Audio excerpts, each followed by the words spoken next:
Assalamualaikum warahmatullahi wabarakatuh.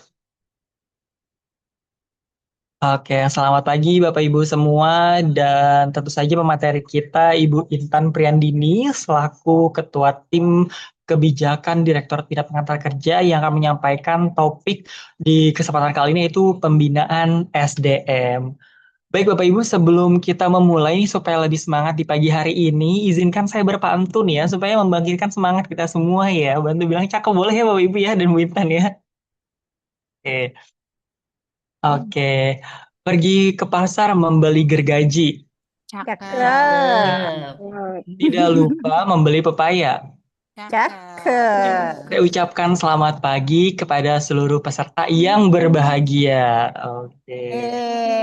Oke. Eh. Satu lagi pantunnya ya dua kali ya, supaya lebih banyak ya dari yang lain ya. Oke. Jalan-jalan ke Rawasari. Cakep. Cakep. Beli ikan sama Bu Rini. Ini Cakep. mana nih? Oke, perkenalkan saya Purwo Besari selaku host hari ini. Baik, Bapak Ibu perkenalkan ya, ketemu lagi dengan saya Purwo Besari selaku host di kesempatan kali ini dan senang sekali saya akhirnya ketemu kembali dengan Bapak Ibu dan tentunya menyambut juga pemateri kita yang tengah sibuk yaitu Ibu Intan bisa membersamai kita di kesempatan kali ini. Baik Bapak Ibu, sebelum kita memulai dan supaya caranya lebih lancar dan hikmat dan supaya kita mendapatkan pengetahuan di seperti ini akhir sesi materi kita ya. Topik terakhir ini di serangkaian pelatihan webinar ini, marilah kita sama-sama berdoa menurut agama dan kepercayaan masing-masing supaya kegiatannya berjalan dengan lancar dan mendapatkan keberkahan bersama. Berdoa menurut agama dan kepercayaannya dipersilakan.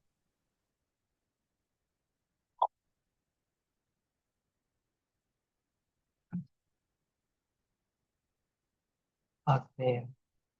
Min, berdoa selesai, terima kasih. Dan seperti biasa sebelum kita memulai kegiatan atau materinya, akan ada sesi penyampaian pretest yang akan disampaikan linknya oleh teman-teman panitia. Dan setelah itu baru nanti kita masuk ke sesi Ibu Intan, dan ada sesi diskusi setelah itu ya Bapak Ibu boleh untuk bertanya, sharing session juga boleh, laku peserta, dan nanti di akhir akan ditutup sebelumnya untuk link pretestnya akan segera kami kirimkan, bisa dicek di grup WhatsApp dan juga di kolom chat di Zoom meeting kali ini, Bapak Ibu ya.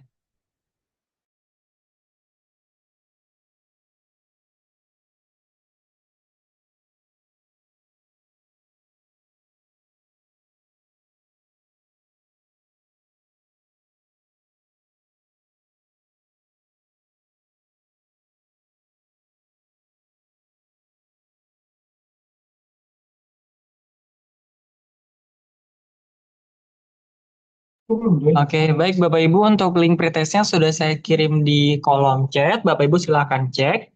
Sudah muncul, kalau belum muncul akan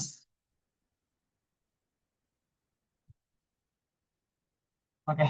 Dipersilakan Bapak Ibu ya. Saya juga tim kami juga sudah mengirimkan di WAG dan Bapak Ibu dapat untuk mengerjakan. Kita beri waktu 10 menit berarti sampai 9 lewat 20 ya Bapak Ibu ya. Dipersilakan.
Oke, baik Bapak Ibu, waktu mengerjakannya 3 menit lagi. Namun apabila Bapak Ibu semua sudah mengerjakan, kita bisa berlanjut ke sesi selanjutnya. Boleh untuk Bapak Ibu memberikan raise hand supaya saya tahu apakah sudah selesai semua atau belum.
Oke, baik Bapak Ibu, waktunya sudah menunjukkan pukul 9.20.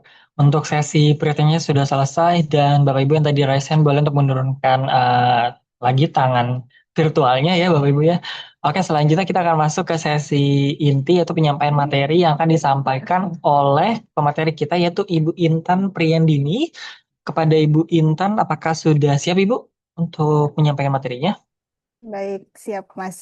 Oke, untuk waktunya maksimal sampai 11.30 ya Bu, untuk disesuaikan alur dan dinamikanya kepada Ibu. Dipersi. Oke, 11.30 itu udah selesai semua ya? Iya Ibu. Kayaknya sih nggak nyampe. Baik, selamat pagi teman-teman. Selamat pagi Bapak Ibu semua. Sehat semua ya, insya Allah ya. Semoga semuanya dalam keadaan sehat, semuanya dalam keadaan bahagia semuanya dan dapat mengikuti.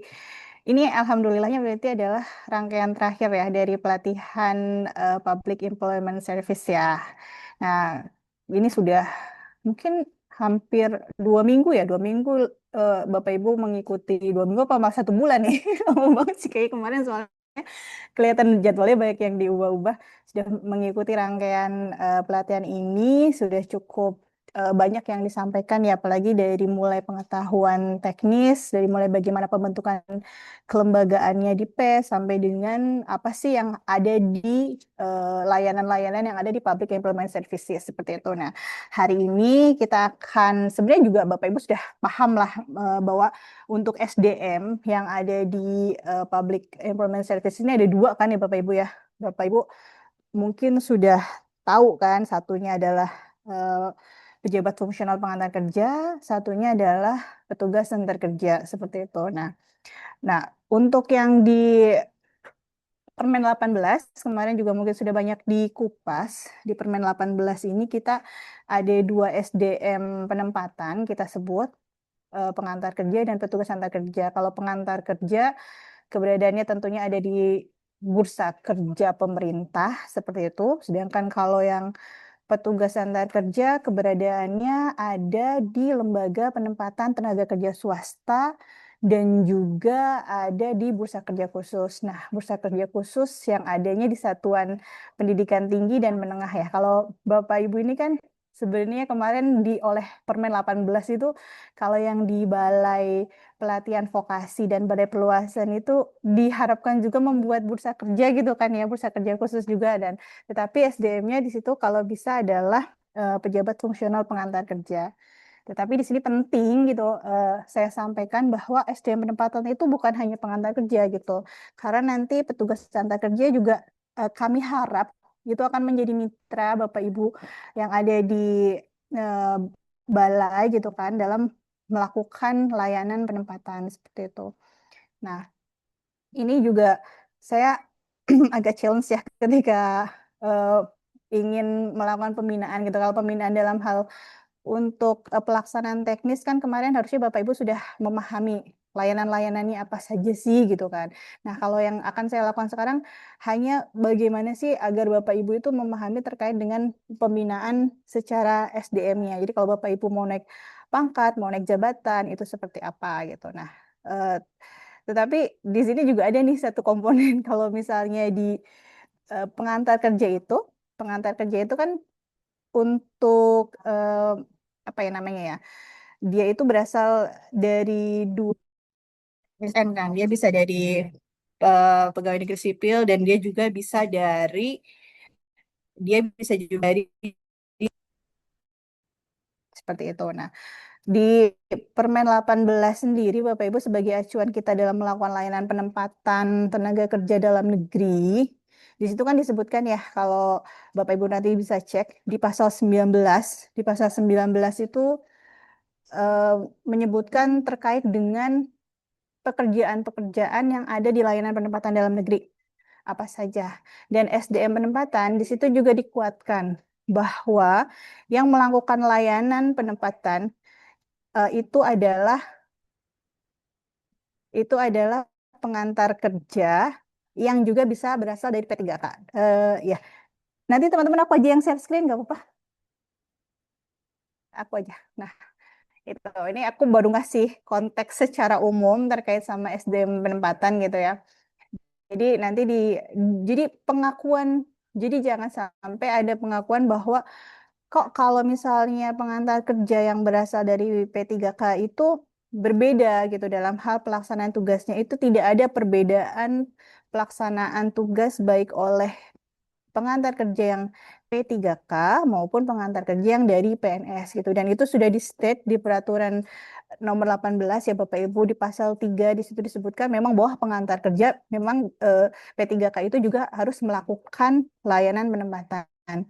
Nah, tidak semua memang jabatan fungsional itu bisa diisi oleh P3K gitu. Memang kalau di Kemenaker sendiri pengantar kerja salah satunya yang bisa kita isi dari P3K seperti itu Bapak Ibu. Nah, itu memang nanti di masalah pembinaan terkait dengan karir gitu ya, itu memang akan sedikit berbeda antara P3K dengan PNS gitu. Tetapi dalam hal pengembangan kompetensi, dalam hal hak untuk mendapatkan pengembangan kompetensi yang itu menjadi ranah dari Direktorat Bina Pengantar Kerja, itu tidak ada perbedaan yang secara signifikan gitu kan antara P3K dengan PNS gitu. Bapak Ibu dari P3K maupun PNS memiliki kewenangan dan hak yang sama untuk mendapatkan pengembangan karir gitu. Pengembangan karir, maaf, pengembangan kompetensi seperti itu. Nah, mungkin eh, untuk saat ini kita akan lebih membahasnya terkait dengan aturan yang membahas pengantar kerja yang dasarnya dari Menpan dan ini eh, bisa dibilang ini adalah aturan yang mendasari kenapa sih ada jabatan fungsional gitu ya. Kenapa sih ada jabatan fungsional? Karena ketika ketika kita akan mengajukan suatu jabatan itu harus mendapat pengakuan dari Menpan, dan pengantar kerja sendiri perlu Bapak Ibu ketahui kita ini bukan jabatan baru ya Bapak Ibu ya. Pengantar kerja sendiri kalau dari sejarah gitu kan, dia itu sudah mulai ada dari tahun untuk pengakuan formalnya sebagai jabatan fungsional itu ada tahun 2000. Kita mulai dari keputusan Menpan RB nomor 6 tahun 2000 terkait jabatan fungsional pengantar kerja dan angka kreditnya gitu. Kemudian ada pembaruan gitu kan. Nah, itu terakhir mungkin Bapak Ibu yang tahu adalah permen tentang jabatan fungsional itu adanya di peraturan PAN RB nomor 1 tahun 2022 gitu ya. Mungkin tahunnya itu gitu kan. Waktu saya masuk, saya sebelumnya sudah ikut juga mengawal untuk Permen PAN RB nomor 5 tahun 2014 seperti itu ya. Jadi memang sudah mengalami eh, pergantian peraturan, termasuk sekarang Bapak Ibu ini sekalian untuk kita sampaikan di sini bahwa untuk peraturan terkait jabatan fungsional sekarang juga sudah mengalami perubahan lagi gitu. Nah, sekarang aturan jabatan fungsional pengantar kerja khususnya ada di mana sih gitu? Mungkin Bapak Ibu sudah pernah tahu atau dengar untuk aturan yang baru terkait dengan jabatan fungsional pengantar kerja, apakah sudah pernah ada yang mungkin membaca seperti itu? Di sini ada yang pernah tahu nggak ya aturan terkait jabatan fungsional yang baru? Boleh di-react gitu kalau misalnya Bapak Ibu pernah sekarang tahu aturan jabatan fungsional yang baru itu hmm, aturannya apa gitu? Jabatan fungsional pengantar kerja. Apakah Bapak Ibu sudah pernah baca, pernah dengar seperti itu? Kalau ini ada orangnya ya, semoga ya. Walaupun Bapak Ibu ini banyak yang off cam gitu. Semoga ini ada orangnya. Eh, jadi Bapak Ibu untuk jabatan fungsional yang baru terkait dengan pengantar kerja sekarang ada di peraturan nomor peraturan Menteri Pan RB nomor 21 tahun 2025. Nah, seperti ini. Ini nomor 21 tahun 2025, tapi sekarang judulnya bukan hanya tentang pengantar kerja, tetapi tentang jabatan fungsional di bidang ketenaga kerjaan. Nah, ini Bapak Ibu ini adalah amanah juga dari Peraturan Menpan ya, Peraturan Menpan nomor 1 tahun 2023 tentang jabatan fungsional. Itu aturan aturan istilahnya aturan eh, apa ya, aturan babonnya lah, aturan terbesarnya dari si jabatan fungsional kalau Bapak Ibu mau cek adalah di Permenpan 1 2023 yang di situ mengamanatkan agar ke depannya masing-masing instansi pembina dalam hal pembinaan jabatan fungsional dia harus melakukan penyusunan untuk satu Permenpan yang ada di kementeriannya itu untuk semua JF yang ada di kementeriannya itu. Misalnya apa namanya kan kalau Kementerian Ketenagakerjaan itu kalau yang sebelumnya itu kita ada 5 JF gitu. Nah, itu dijadikan satu nih ke dalam satu saja peraturan Menpan RB. Ya, ini sekarang sudah terbit Bapak Ibu peraturan Menpan RB nomor 21 tahun 2025 yang artinya juga peraturan yang terkait JF-JF sebelumnya itu pengantar kerja gitu yang Permen 1 2022, Permenpan 1 2022 itu juga dicabut dan digantikan dengan peraturan Menpan RB nomor 21 tahun 2025 tentang jabatan fungsional di bidang ketenagakerjaan. Nah, di dalam peraturan ini Bapak Ibu, ini ada satu yang mungkin sebagai informasi baru gitu kan untuk kita semua terutama yang ada di Kementerian Ketenagakerjaan bahwa dengan lahirnya peraturan Menpan 21 ini ternyata lahir pula Bapak Ibu jabatan fungsional baru di Kementerian Ketenagakerjaan.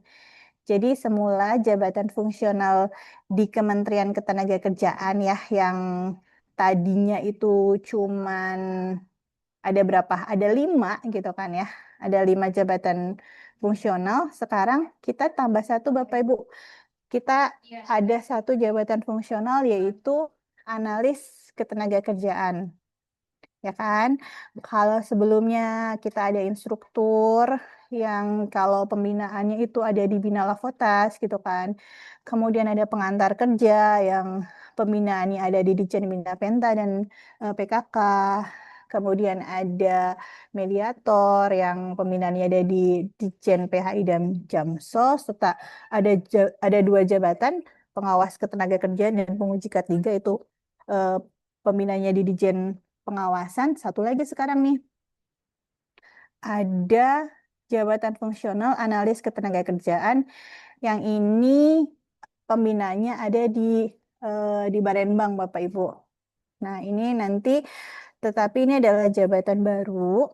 Saat ini posisinya juga sedang melakukan penyusunan-penyusunan regulasi yang mendukung untuk operasionalisasi JF-nya ya, seperti itu. Tetapi ini akan menjadi jabatan alternatif ketika nanti teman-teman di balai gitu ya, khususnya ingin menjadi JF, tetapi dia bingung nih gitu kan, karena mau jadi pengantar kerja ternyata tempatnya bukan di bagian pemberdayaan gitu, maksudnya seperti itu.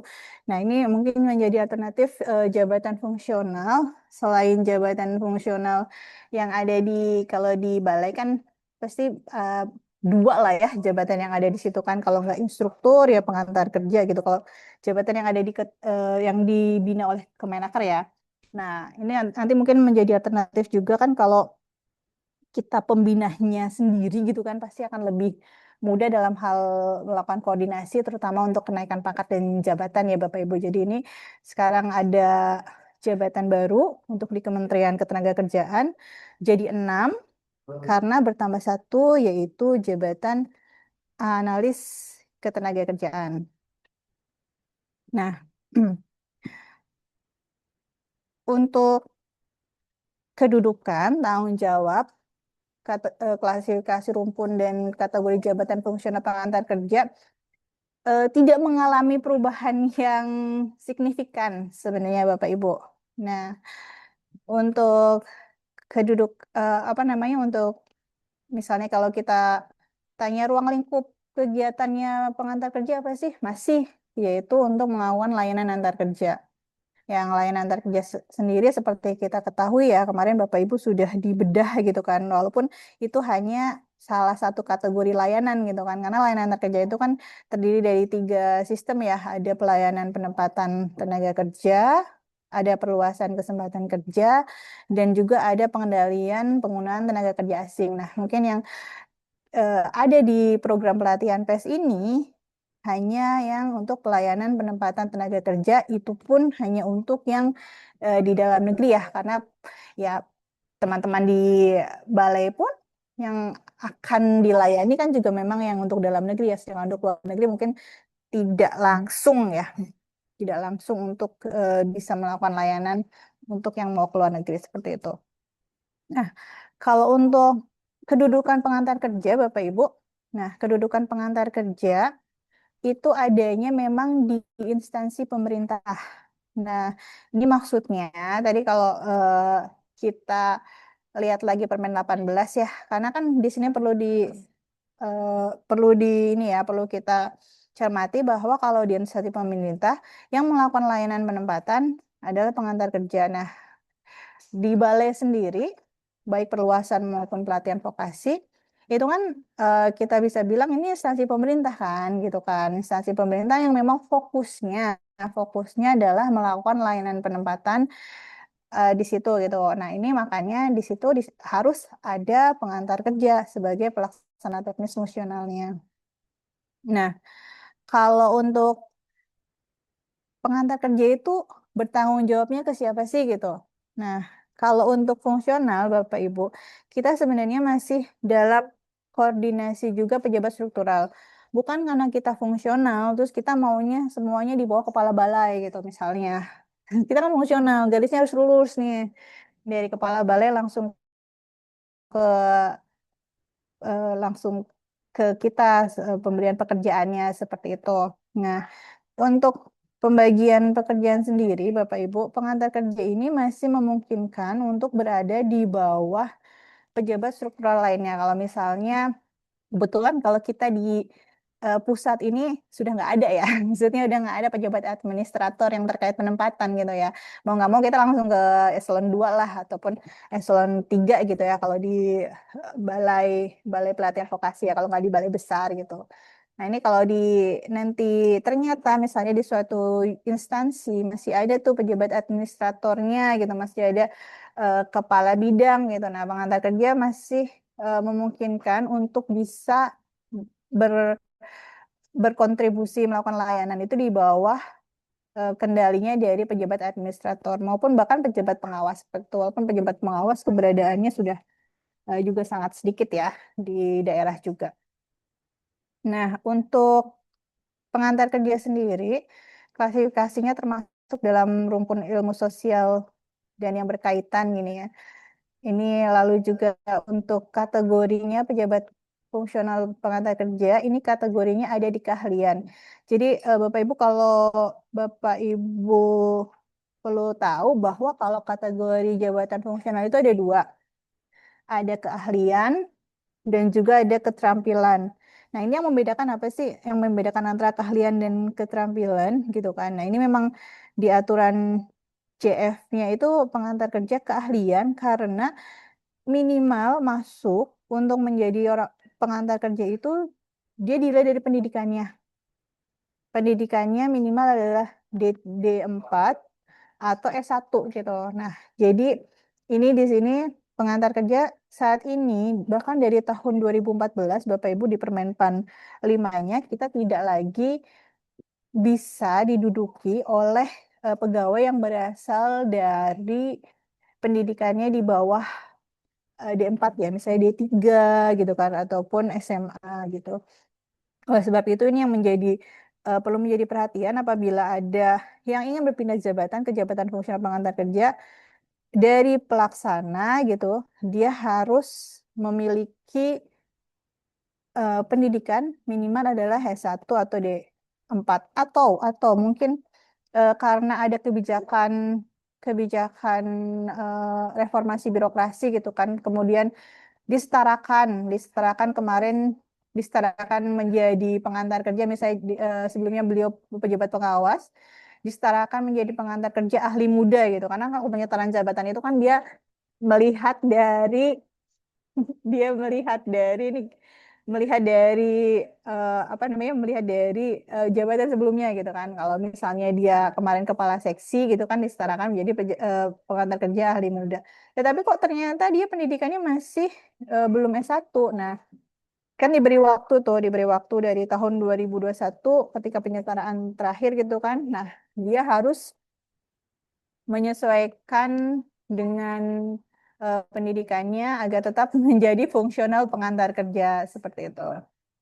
Pun di beberapa daerah karena terakhir aturan terkait terampil itu kan masih diakomodir di tahun 2002 di tahun 2014 gitu kan bahwa dikasih waktu selama 10 tahun 10 tahun kalau misalnya ada pejabat fungsional yang masih belum pendidikannya S1 maka dia diberikan waktu tapi kalau sudah 10 tahun itu dia harus lepas. Nah, ini kan sudah dari 2014, sekarang sudah 2016, jadi ada kemungkinan ya itu sangat kecil dan bahkan sudah tidak ada pengantar kerja yang berasal dari kategori keterampilan seperti itu. Nah, kalau yang di peraturan permen ini mungkin yang dari instruktur ya Bapak Ibu ya, instruktur itu kan mungkin masih banyak yang dari kategori keterampilan ini kalau di aturan ini mereka dikasih waktu 3 tahun untuk persamaan untuk meningkatkan pendidikannya menjadi S1.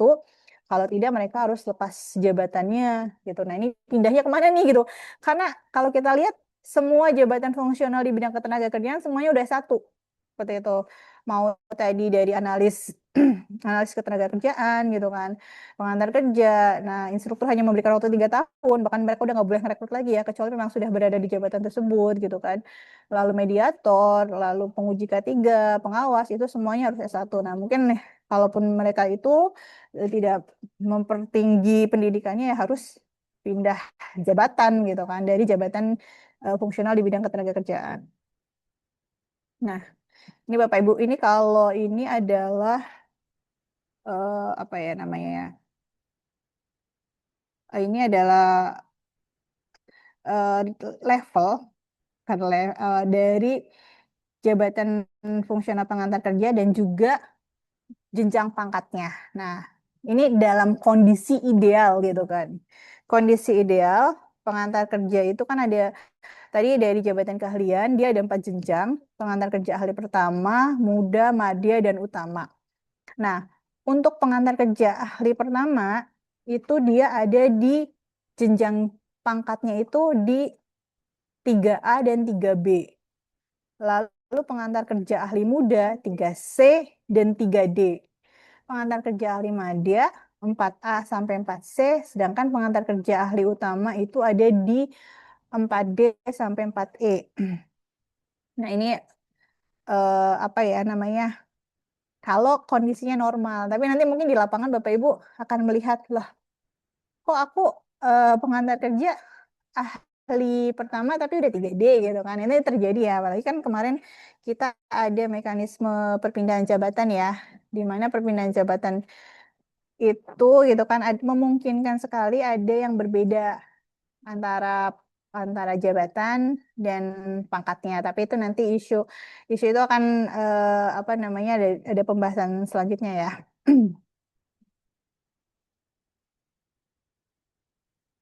Nah, ini kalau tugas jabatan Bapak Ibu. Nah, ini salah satu hal yang juga berubah gitu ya dari Permenpan 1 2022 terkait jabatan fungsional pengantar kerja. Kalau dulu Bapak Ibu mungkin memahami bahwa pengantar kerja itu terikat dengan butir-butir kegiatan gitu. Kalau di Permenpan 1 itu butir kegiatan yang ada di jabatan fungsional pengantar kerja seluruhnya ya, dari ahli pertama sampai ahli utama itu ada 80 butir kegiatan. Ahli pertama ada 21 gitu kan. Ahli muda ada 31, ahli madya 21, ahli utama ada 7 gitu. Jadi ada total 80 butir kegiatan gitu kan. Walaupun masing-masing jenjangnya berbeda. Nah, ini sekarang gara-gara Permenpan 1 2023 kan kita harus mencabut nih semua butir-butir kegiatan. Nah, oleh sebab itu di Permenpan 21 2025 pun ini sudah tidak ada lagi kalau Bapak Ibu cari terus pengantar kerja kerjanya apa ya gitu kan. Pengen lihat di butir kegiatan nih itu sudah nggak bisa gitu. Sekarang untuk di Permenpan 21 ini kalau misalnya yang diatur hanya terkait dengan ruang lingkup tugas gitu. Ruang lingkup tugas dari eh, pejabat fungsional pengantar kerja. Ruang lingkupnya itu kita dari mulai perencanaan, pelaksanaan antar kerja, ada penempatan tenaga kerja, ada perluasan kesempatan kerja, ada pengendalian penggunaan tenaga kerja asing, ada pembinaan kelembagaan penempatan, pembinaan sumber daya penempatan, ada evaluasi pelaksanaan antar kerja, pelaporan pelaksanaan antar kerja, dan juga ada pengembangan antar kerja. Nah, oleh sebab itu, kemarin mungkin kalau di Permen 18 ya, nah di situ sudah dicantumkan Bapak Ibu secara garis besar pekerjaan-pekerjaan dari pengantar kerja. Nah itu kemarin kita sempat agak ini ya, maksudnya melakukan mitigasi lah ya, takutnya Bapak Ibu yang baru masuk ke fungsional gitu kan, bingung nih. Terus kalau mau lihat jabatan fungsional pengantar kerja itu melakukan kerjanya apa, kalau misalnya di Permenpan JF-nya nggak ada, terus dia mengakuin apa. Nah, itu makanya di Permenpan 18 2024 gitu kan, kalau Bapak Ibu boleh cek juga di pasal 19 itu di situ sudah ada kita sebut belum semuanya ya Bapak Ibu karena memang itu hanya yang terstate yang mungkin juga garis besar dari kegiatannya juga gitu. Nah, untuk kegiatan yang lebih rinci dan detailnya gitu kita memang mengharapkan unit teknis nih di Dirjen Bina Penta dan PKK khususnya itu merinci lagi kegiatan dari masing-masing layanan itu apa sih gitu kan ketika kita membahas tentang layanan penempatan tenaga kerja khusus gitu kan, yang disabilitas itu layanannya apa aja. Kan kalau di peraturan apa namanya di peraturan Permen 18 itu mungkin hanya melakukan penyuluhan jabatan, melakukan penyuluhan bimbingan jabatan. Nah, mungkin aktivitasnya nanti akan perlu dijabarkan lagi agar Bapak Ibu memahami dalam rangka untuk melakukan layanan penyuluhan jabatan, itu apa aja sih yang harus dilakukan, peralatan apa aja sih yang harus disiapkan gitu. Nah, ini menjadi isu yang harusnya nanti akan bisa ditangkap ya oleh unit teknis agar Bapak Ibu lebih jelas lagi, karena kalau di Direktorat Bina Pengantar Kerja itu bukan bukan kewenangannya kami untuk mendefinisikan layanan tersebut gitu kan. Kita detailin lagi, misalnya misalnya dari apa namanya, layanan layanan, misalnya layanan penyuluhan jabatan gitu kan. Kita mendetailkan bagaimana caranya untuk menentukan target target penyuluhan, bagaimana kita apa namanya, bagaimana kita kemudian mengajari cara menyusun materi dan sebagainya, itu sebenarnya detailan untuk SOP layanannya udah bukan di kami gitu kan. Nah, kami hanya mengkoordinasikan, dan pun ketika Direktorat Bina Pengantar Kerja akan mengadakan pelatihan, kami akan bekerja sama Bapak Ibu dengan Direktorat Teknis gitu kan untuk bisa mengelaborasi lagi layanan-layanan tersebut itu nanti harus dibikinkan materi apa sih gitu kan, agar Bapak Ibu nanti misalnya kan goals-nya bisa melakukan penyuluhan jabatan nih, kompetensi nanti yang diharapkan. Nah, itu nanti bagaimana agar bisa memberikan atau menyusun materi yang cocok agar kompetensi tersebut terpenuhi. Bina pengantar kerja itu nggak sendiri gitu loh. Bina pengantar kerja itu harus menggandeng unit-unit teknis agar bisa menyusun kurikulum dan silabus agar Bapak Ibu nanti semakin meningkat kompetensinya seperti itu. Nah, kalau untuk tugas sendiri kan, kalau misalnya Bapak Ibu baca di sini, apaan sih ini tugasnya nih, kok kayaknya sama-sama aja gitu ya. Nggak terlalu berbeda jauh dan tidak terlalu jelas. Nah, ini kembali lagi nanti memang yang lebih jelas dan eh, lebih konkret gitu kan. Itu adanya di mana? Itu nanti kita akan minta pedoman gitu kan, pedoman ataupun SOP layanan dalam Bapak Ibu bekerja. Mungkin kemarin juga sudah disampaikan juga ya. Nah, kalau yang di sini memang hanya lebih ke apa ya, secara umumnya lah, bahasa umumnya. Ini pun kalau kita ngikutin Menpan nih, ketika dia membreakdown pembagian tugas, dia mintanya kita, ya udah deh kalian sesuaiin aja sesuai dengan taksonomi Bloom gitu kan, bahwa untuk ahli pertama itu ranahnya baru di mana sih gitu kan, oh dia baru di eh, pengetahuan gitu kan, dia baru di implementasi atau aplikasi gitu. Oh, nanti kalau ahli muda itu udah di analisis. Oh, nanti kalau ahli media itu nanti dia udah bisa melakukan evaluasi terhadap program-program yang sudah dijalankan gitu kan. Nanti apakah dia bisa memberikan kontribusi untuk perbaikan di program-program tersebut gitu. Nah, kalau nanti ahli utama diharapkan nanti dia bisa mengembangkan melakukan inovasi terhadap layanan ataupun terhadap program-program di penempatan perluasan dan tenaga kerja asing gitu.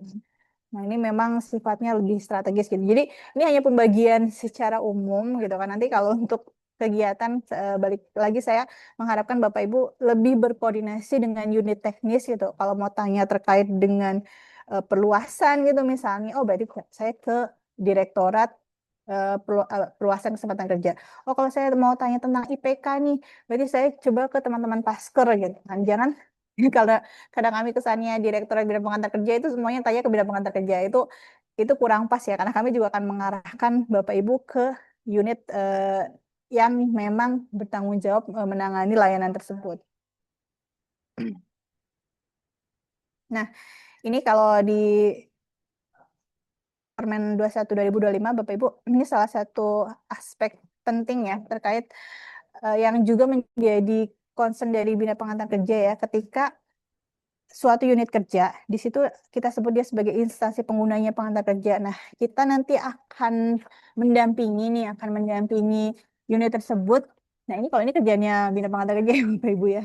Tapi kalau di Kementerian Ketenagakerjaan, kebetulan dalam hal penyusunan kebutuhan PNS ke dalam jabatan fungsional, dan di sini khususnya jabatan fungsional pengantar kerja, itu kalau di PNS di kementerian kita sendiri, ini sebenarnya menjadi koordinasi dari Biro SDMA gitu kan.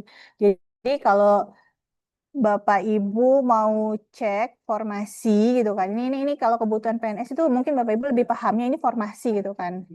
Mau cek formasi tentunya ini harus dilihat di bagian kepegawaian di unit kerja dulu ya. Pertama ditanyalah, mungkin kalau sekarang kalau di kementerian kita aturannya masih pakai Kepmen 202 tahun berapa ya, saya juga lupa ya, tahun 2020 deh kalau nggak salah itu.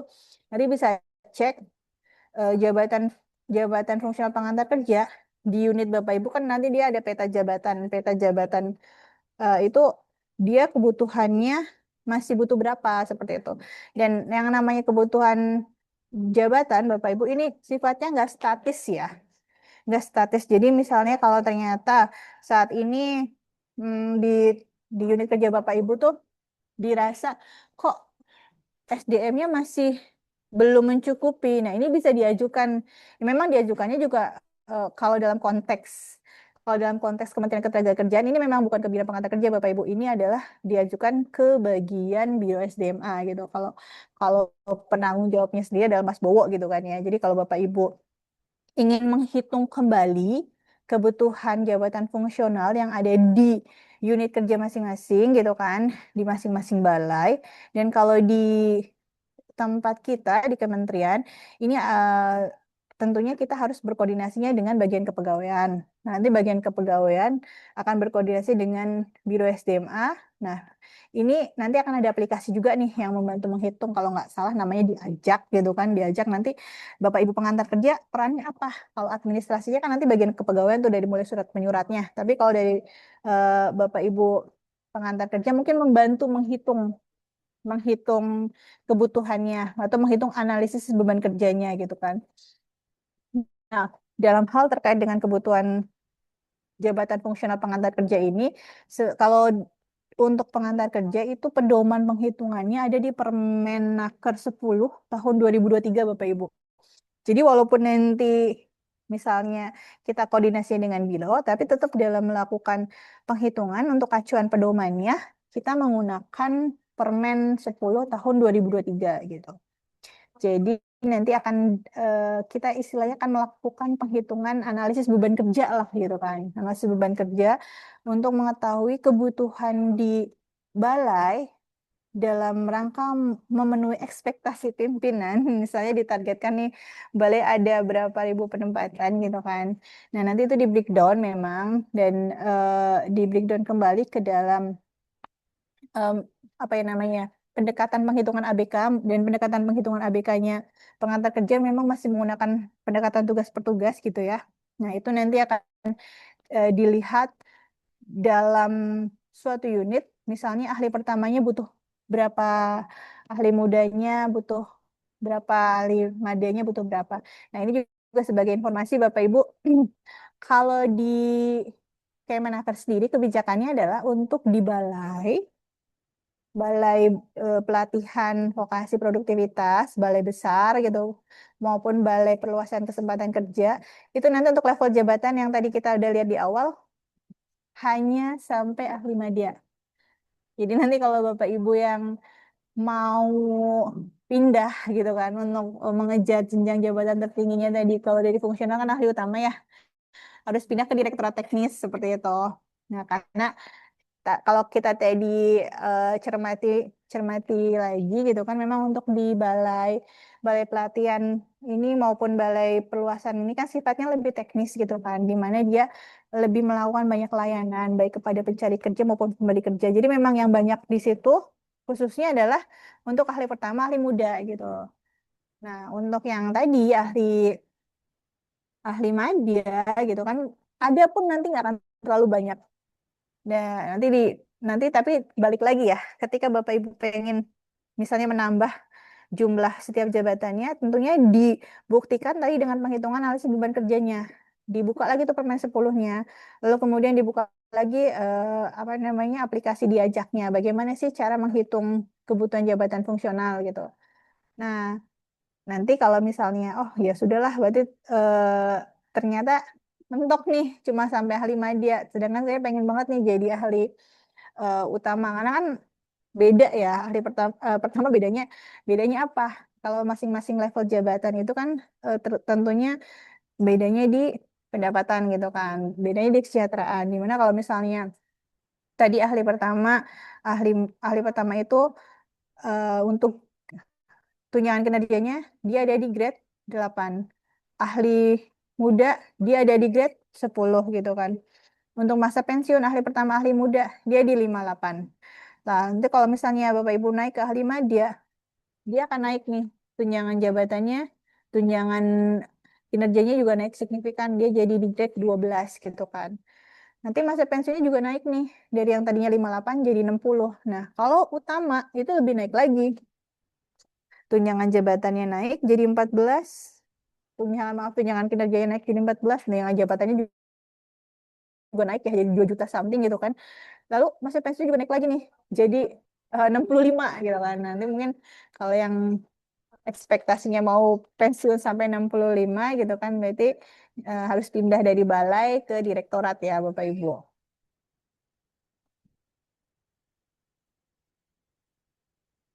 Nah, ini untuk mekanisme pengangkatan jabatan fungsional.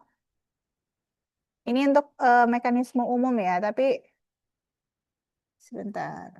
Nah, untuk mekanisme pengangkatan jabatan fungsional itu ada 4 Bapak Ibu, yaitu pengangkatan pertama, ada perpindahan, promosi, dan penyesuaian atau in-passing. Nah, di sini saya kasih ini dulu ya, biar kita nggak bahas lebih lanjut ya.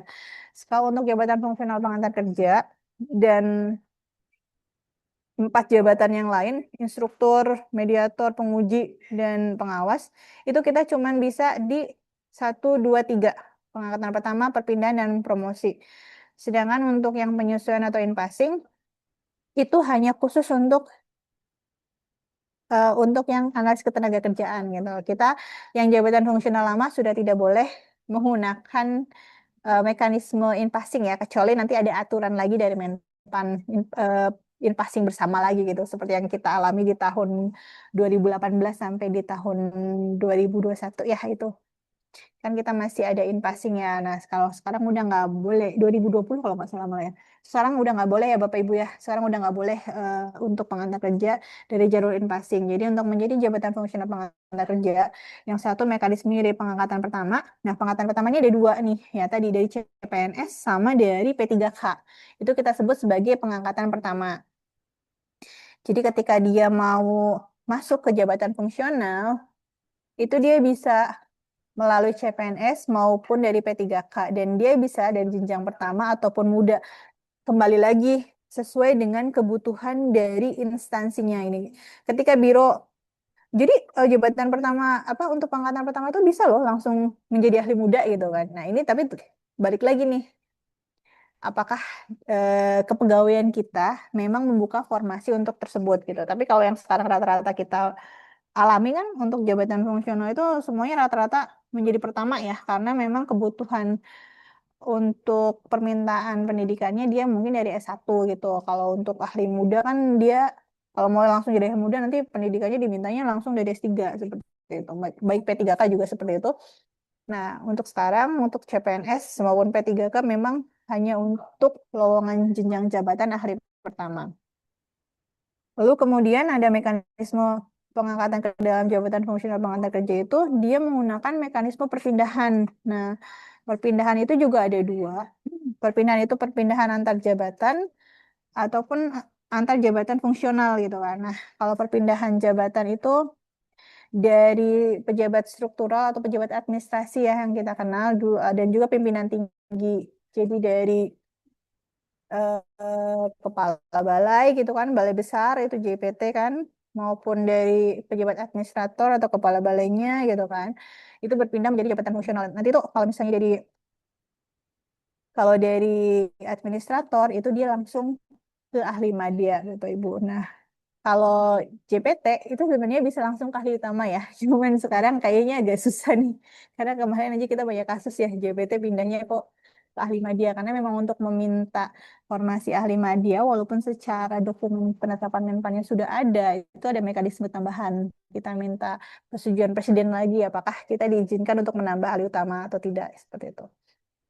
Nah, terus juga ada perpindahan antar, oh ya, terus perpindahan satu lagi yang jabatan administrasi itu antar pelaksana gitu ya. Pelaksana itu kan juga termasuk jabatan administrasi. Nah, dia juga bisa pindah nih ke pengantar kerja. Nah, terus kalau jabatan fungsional lainnya itu juga bisa nanti misalnya antar jabatan fungsional, misalnya arsiparis pertama gitu, dia pindah ke jabatan fungsional ahli pertama.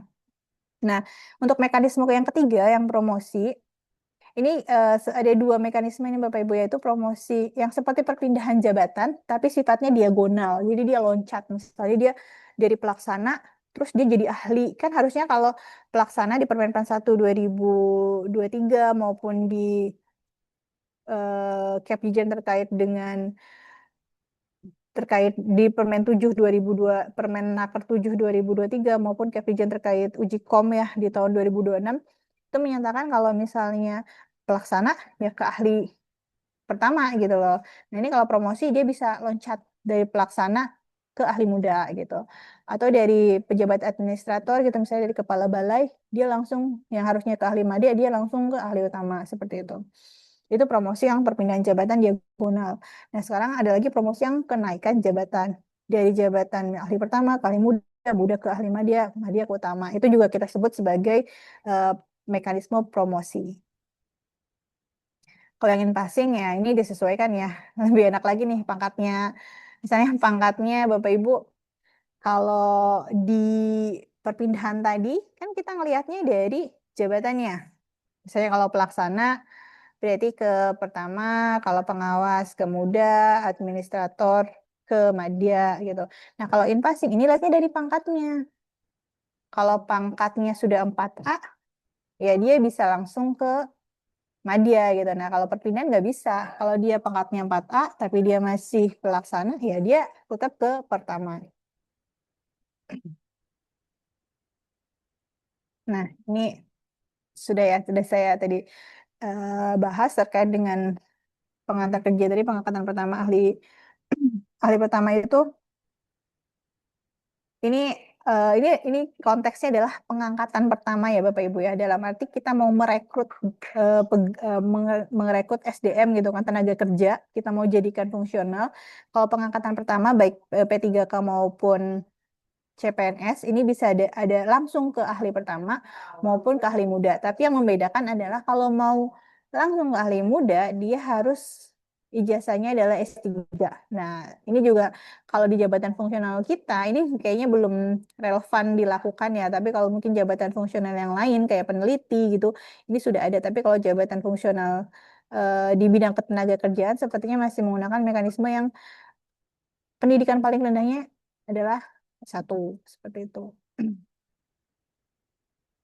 Nah, kemudian ini untuk jalur perpindahan tadi ada dua ya. Saya ingatkan kembali jalur perpindahan antar kelompok jabatan fungsional. Nah, kalau jalur perpindahan antar kelompok jabatan fungsional ini akan setara, setara. Jadi dari ahli arsiparis hari pertama menjadi pengantar kerja hari pertama. Lalu peranata komputer ahli muda dia juga akan menjadi pengantar kerja ahli muda. Dan analis SDM ahli madya akan menjadi pengantar kerja ahli madya. Statistisi ahli utama akan menjadi statistisi ahli utama. Jadi di sini perpindahannya mengikuti jabatan yang sebelumnya. Dan angka kreditnya pun di bawah angka kredit yang sebelumnya. Gitu.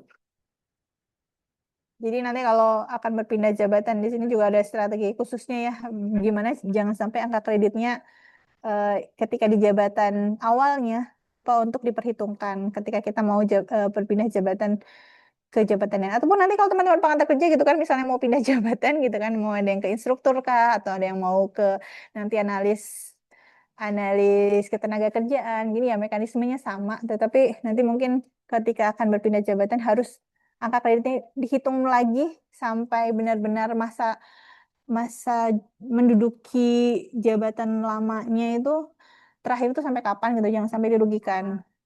Karena memang dibawa sesuai dengan pak terakhir yang dimiliki. Lalu setelah itu perpindahan juga tadi bisa antar kelompok jabatan sama antar jabatan. Nah, ini kalau antar jabatan, ini kalau dari JPT dan juga pejabat administrasi. Kalau di pengantar kerja Bapak Ibu mungkin mungkin ya di jabatan fungsional di ketenaga kerjaan yang lain boleh kali boleh ya misalnya dari pelaksana terus ke muda gitu. Tapi kalau di pengantar kerja kita memang dimulai semuanya dari ahli pertama Bapak Ibu untuk yang pelaksana ya. Jadi kalau teman-teman misalnya pun sudah pangkatnya 3D gitu, bahkan 4A, Itu pindahnya sampai untuk ke fungsionalnya tetap ke ahli pertama seperti itu. Nah, ini kalau untuk syarat jabatan memang kalau menjadi utama tadi selain ada formasinya gitu kan, selain ada formasinya, dia pendidikannya juga berbeda dari jabatan yang pertama muda dan madya ya. Kalau pertama muda madya kan dia pendidikannya cukup S1, tapi kalau menjadi ahli utama pendidikannya harus S2 Bapak Ibu. Tapi kayaknya teman-teman sekarang udah banyak yang S2 sih ya. Jadi potensial sekali untuk menjadi ahli utama. Nah, ini tadi untuk umur perpindahan perpindahan jabatannya. Jadi untuk perpindahan jabatan ini juga sangat memperdulikan umur ya. Jadi kalau misalnya Bapak Ibu yang tadinya pelaksana gitu kan, atau nanti ada temannya yang menanyakan gimana sih cara pindahnya ke pengantar kerja, ditanya juga umurnya. Ketika dia umurnya, dia misalnya kan dari pelaksana dia mau pindah ke pertama gitu kan, sedangkan batas pensiunnya pertama tadi kan 58. Nah, tapi kalau Bapak Ibu dari perpindahan, kalau mau masuk ke jabatan fungsional pengantar kerja, itu minimal di 53. Nah, 53 maksimal ya, bukan minimal ya. Maksimal di 53 dan 53 itu bukan batas Bapak Ibu mengikuti uji kom, tapi batas pengangkatan. Artinya uji komnya udah kelar nih, tinggal diangkat. Nah, tadi kan salah satu mekanisme gitu kan kalau kita mau pindah jabatan kita harus ikut uji kompetensi. Nah, ketika ikut uji kompetensi, umurnya jangan sampai 53 gitu. Kalau udah 53 udah nggak bisa. Atau umurnya udah 52 kurang 9 bulan gitu kan. Nah, itu juga udah agak susah tuh. Karena kan rangkaian uji kompetensi pengantar kerja panjang, panjang banget. Kalau bisa ini ya, bisa disampaikan tuh lumayan panjang. Bisa bisa sampai hampir 3 bulan Bapak Ibu untuk mendapatkan hasil apakah kita kompeten atau enggak. Makanya harus dipersiapkan kalau mau pindah jabatan ya maksimal di 52 lah gitu, 52 awal-awal gitu kan nanti punya waktu karena untuk pengangkatan misalnya, tapi kan saya masih 53 1 bulan gitu, itu nggak bisa. Kalau pengangkatan itu udah straight banget, kalau misalnya itu nggak boleh lebih dari umur 53, even itu 1 hari. Nah, jadi kalau yang ahli pertama, berarti dia umur maksimal untuk diangkat ke dalam jabatannya itu adalah 53. Kalau dia mau ke ahli pertama dan ahli muda ini Bapak Ibu 53 itu ya. Kalau misalnya ahli madya itu ada di 55 ya. Di 55 tahun karena dia pensiunnya tadi kan ada di 60 tahun ya. Nah, ini kalau JWT ini biasanya kurang 1 hari gitu langsung diangkat jadi JF karena kan maksimal 60 nanti agar dia jadi ahli utama nanti dia nambah lagi jadi 65. Dan kalau yang perpindahan antar jabatan fungsional gitu kan sama-sama misalnya jadi utama dia bisa pindah ke jabatan fungsional pengantar kerja itu ada di 53 63 maaf. Nah, ini untuk syarat pengisian jabatan fungsional melalui promosi Bapak Ibu. Nah, kalau promosi diagonal ini sebenarnya eh, ini belum kami buka ya. Karena aturan dari Menpan maupun dari BKN-nya memang belum ada yang secara teknis istilahnya membantu kita memastikan siapa sih yang layak buat naik melalui promosi diagonal gitu. Ya sama-sama uji kompetensi terus tapi apakah hanya karena 2 tahun berturut-turut dia kinerjanya sangat baik gitu kan? Itu ini masih masih dalam perdebatan gitu kan. Oleh sebab itu untuk mekanisme promosi secara diagonal ini untuk jabatan fungsional pengantar kerja ini memang belum dibuka seperti itu. Nah, kalau promosi yang vertikal ini artinya adalah yang Bapak Ibu mau naik ke jenjang jabatan yang setingkat lebih tinggi. Gitu. Misalnya tadi dari hari pertama mau ke ahli muda, muda ke madya gitu, madya ke utama gitu.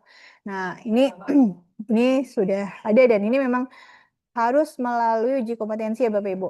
Bapak Ibu yang mau naik jabatan itu harus melalui uji kompetensi. Selain nanti memenuhi persyaratannya juga nih ketika mau uji kompetensi gitu kan. Salah satunya yaitu memenuhi angka kredit kumulatif kenaikan jenjang jabatan gitu. Mungkin kalau Bapak Ibu yang fungsionalnya udah lama gitu kan, Dulu kayaknya misalnya nih dia mau naik ke Madya nih. Dari Madya kan butuh 200 gitu kan. Dari ahli muda ke ahli Madya saya butuh 200. Dulu kayaknya sebelum 200 sudah bisa deh gitu kan. Untuk uji kom dulu 85% lah.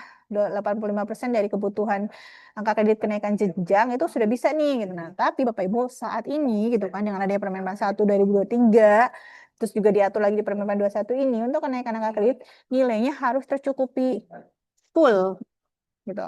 Kalau ahli pertama dia harus 100 dulu mau ke ahli muda. Kalau ahli muda ke Madya harus 200 dulu. Terus kalau ahli Madya mau utama dia harus 450 gitu. Jadi harus terpenuhi 100% ya angka kredit kumulatif untuk kenaikan jenjang jabatannya. Terus dia mengikuti uji kom. Nah, kalau di tadi ya kalau di perpindahan itu kan umur matters gitu kan. Kalau udah 53 berarti ini dong apa namanya sudah tidak bisa nih kalau dia mau ke ahli pertama maupun ahli ya ahli muda lah gitu kan. Nah, tapi kalau di jabatan fungsional sebelumnya dia memang sudah pengantar kerja gitu kan. Terus dia mau naik ke ahli muda gitu misalnya. Tapi umurnya udah 50 taruhlah dia udah 57 gitu di ahli pertama dia mau ke ahli muda itu boleh Bapak Ibu dia bisa mengikuti ataupun saya ahli muda udah 50 apa namanya ahli muda itu saya udah 57 terus saya mau ke ahli madya gitu kan ahli madya kan bisa nih Bapak Ibu. Jadi nggak harus tadi kan maksimal di 55 gitu. Bapak Ibu 57 untuk naik jabatan mau ke ahli madya itu bisa. Ketika sekarang posisinya sudah ahli muda gitu. Terus untuk predikat kinerjanya minimal satu tahun baik. Terus kalau yang mau ke ahli utama ya tadi harus ijazahnya S2. Ini nggak saya bahas lebih lanjut ya Bapak Ibu karena ini kita juga nggak percuma lah kita nggak pakai gitu kan. Nah ini untuk jabatan fungsional.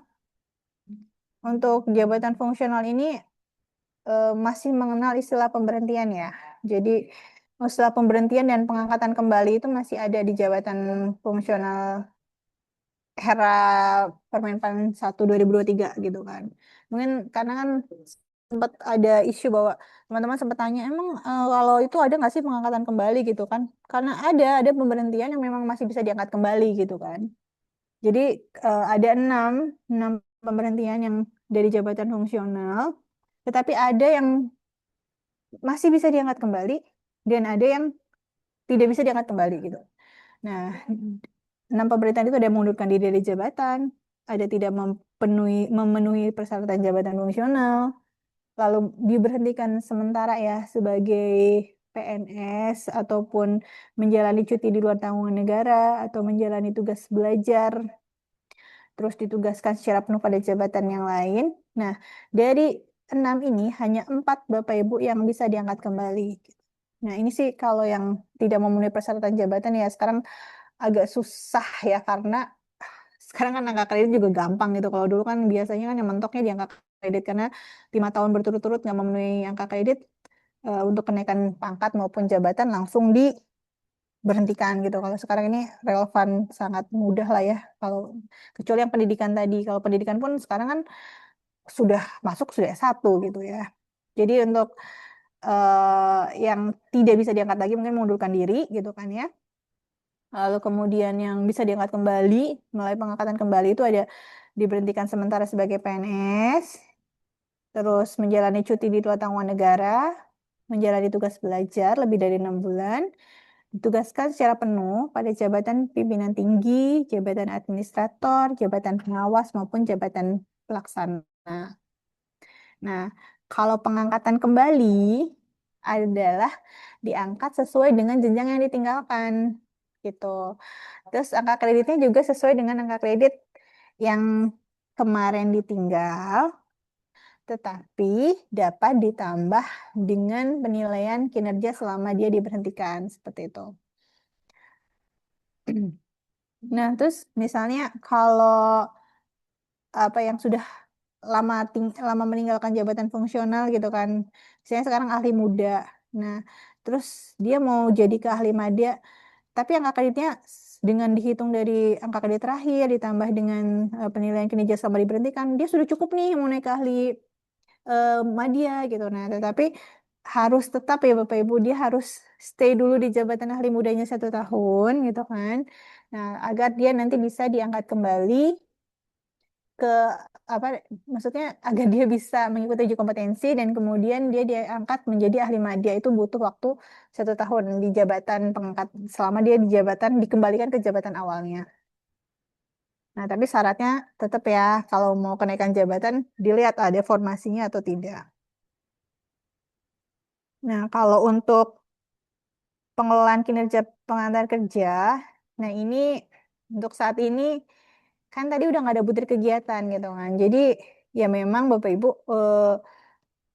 ini akan lebih sangat random gitu kan karena untuk di SKP sendiri ya kebetulan kan pejabat penilainya sekarang ya apa pejabat penilainya pimpinan sendiri pimpinan kita gitu kan terus yang diintervensi ya tugasnya pimpinan kita gitu terus kalau misalnya tidak ada yang terkait dengan kegiatan perencanaan sekarang masih bisa gitu kan ini kan agak random juga ya sebenarnya di satu sisi JF diminta profesional gitu harus ngerti terkait layanan antar kerja dapat melakukan layanan kerja tetapi di satu sisi penilaian karena yang nilai juga pimpinan sendiri ya balik lagi ke ekspektasi beliau ketika kita diberikan pekerjaan gitu.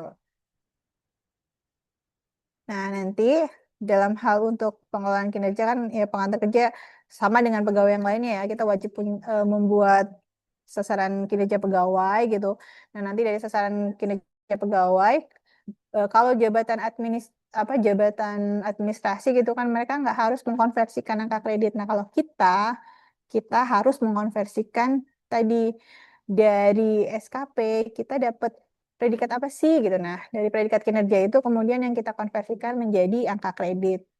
Angka kreditnya kalau misalnya tadi kalau ahli pertama gitu kan per tahunnya berarti dia kalau nilainya baik dapat 12,5, kalau misalnya ahli muda kalau per tahunnya baik dia dapat 25, kalau madya per tahunnya baik 375, lalu kalau utama dia per tahunnya baik dia dapat 50 gitu dan diingatkan ya Bapak Ibu untuk teman-teman itu mungkin harus segera mengkonversikan gitu kalau misalnya konversi angka kredit kan bisa dilakukan ini ya dilakukannya secara 1 tahun dan juga secara periodik. Nah, ketika periodik ini ingat-ingat teman-teman periodik itu hanya digunakan ketika memang kita sudah mau naik pangkat atau naik jabatan gitu.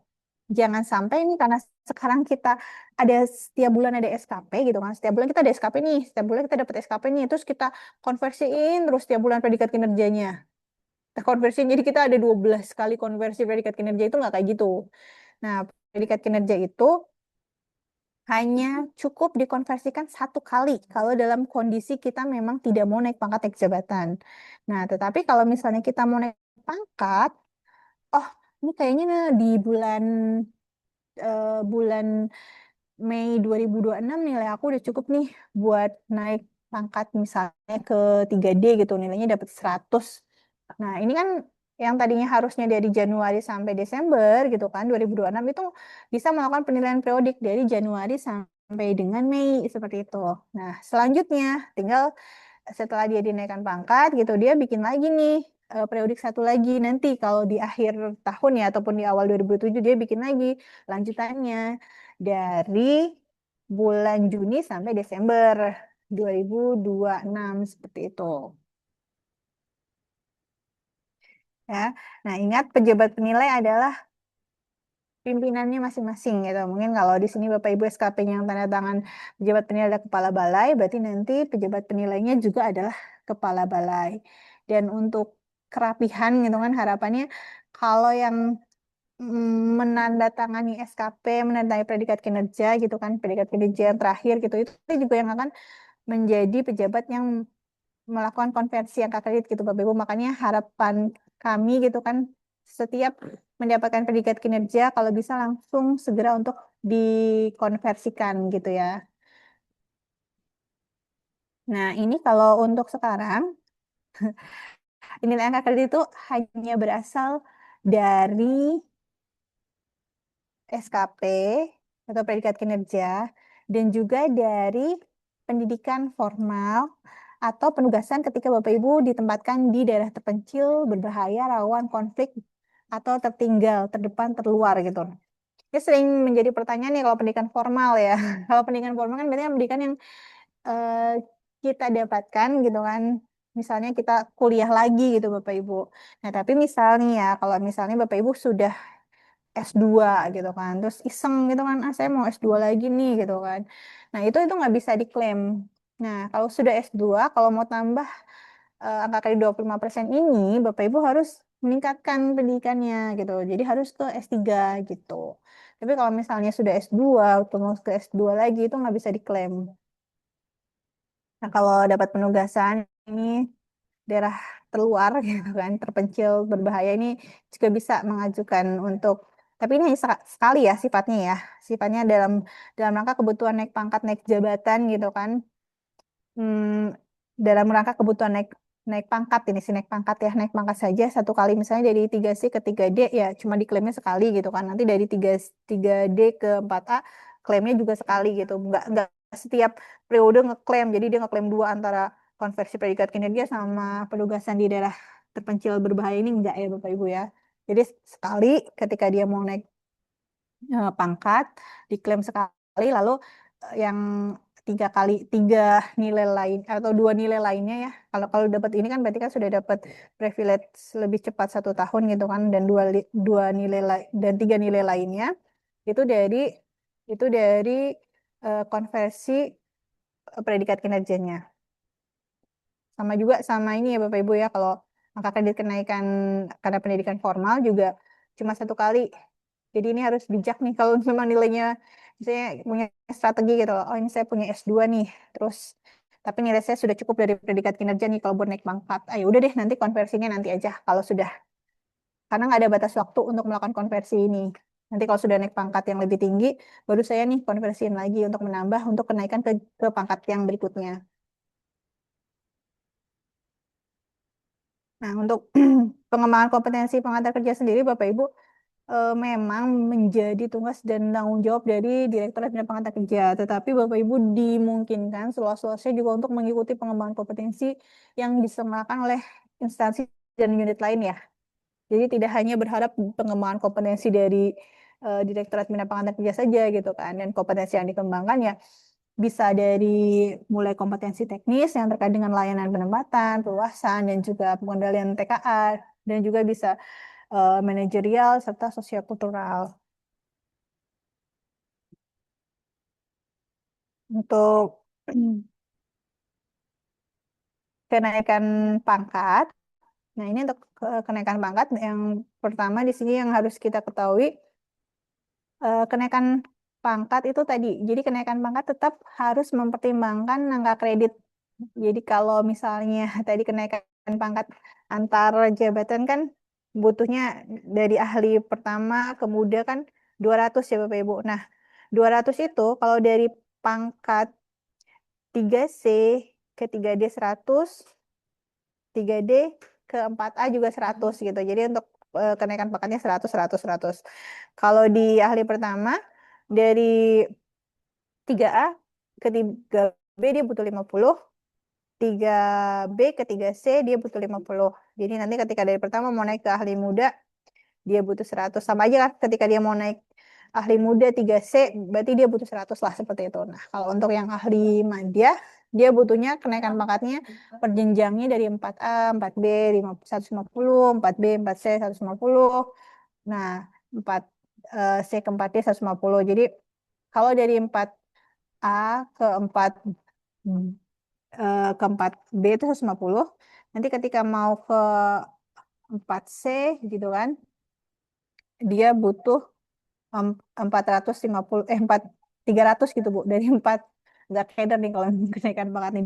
Dari 4B ke 4C dia butuh 300 ya. Nilainya hanya menambahkan tapi sifatnya menambahkan dari yang sudah 150 modal dasar tadi ya. Bukan oh jadi saya harus cari lagi 300 dong dalam waktu 4 tahun enggak, tapi menambahkan saja karena kekurangannya kan tadi 150 gitu kan. Memang kebutuhannya 300 tapi kekurangannya cuma 150 doang gitu. Jadi yang dicari cuma 150. Tuh, bukan nyari 300 lagi nih startnya kayak gitu. Nah, ini yang nomor dua ini sebenarnya agak-agak sulit ya kalau dilakukan di kementerian kita gitu kan.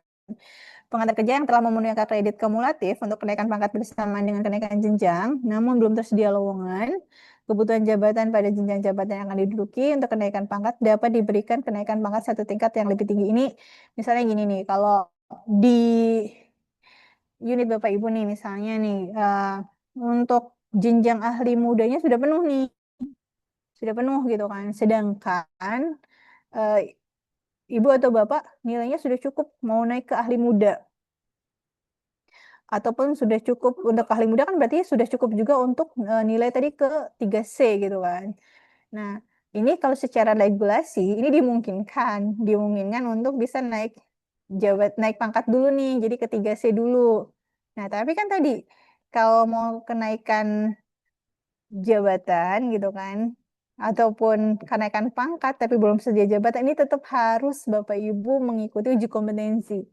Nah, uji kompetensi ini kan tadi kan saya tuh butuh ini, butuh rekomendasi ya, rekomendasi dari pejabat pembina kepegawaian kita. Nah, kalau di pejabat pembina kepegawaian kita dia akan lihat formasi.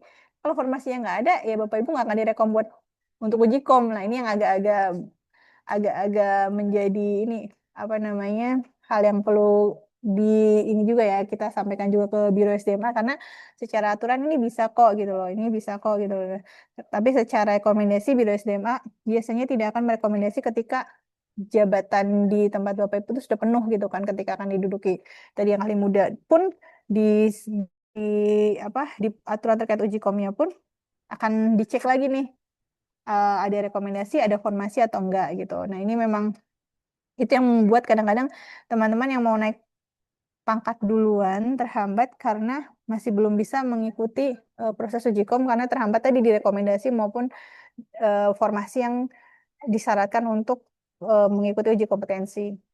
Tapi kalau secara aturan sebenarnya boleh ya Bapak Ibu ya.